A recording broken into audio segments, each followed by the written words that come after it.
రక్షణలో అనుభవాలు, మారు మనసు, పాపక్షమాపణ, బాప్తిస్మము, పరిశుద్ధాత్మ వరము.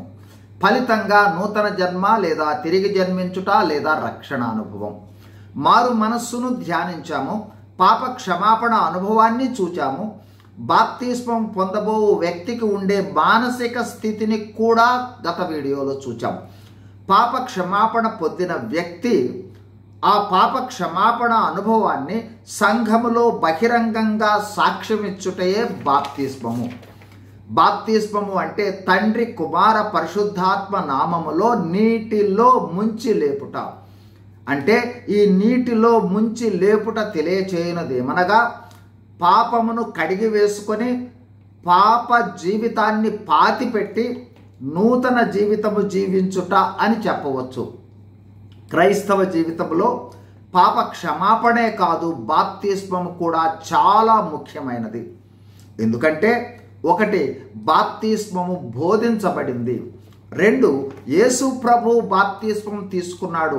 ఆ తర్వాతే పరిశుద్ధాత్మ పావురము వల్లే దిగివచ్చి దేవుని స్వరము వినుట జరిగింది. అలాగే బాప్తిస్మము తర్వాత పరిశుద్ధాత్మను పొందిన అనుభవం, దేవుని స్వరాన్ని వినే అనుభవం వస్తుంది. 3, తన పాపాలు క్షమించబడ్డాయని బహిరంగ సాక్ష్యమే బాప్తిస్మము. 4, యేసు ప్రభు మరణ, భూస్థాపన, పునరుద్ధానాల సాదృశ్యమే బాప్తిస్మము. నీళ్లలోకి మునుగుట పాత జీవితమునకు మరణించుటను తెలియజేస్తుంది. తిరిగి నీళ్లలో నుండి బయటకు వచ్చుట క్రీస్తుల్లో నూతన జీవితము లేదా నూతన జన్మ అనుభవంతో జీవించుటను తెలియజేస్తుంది.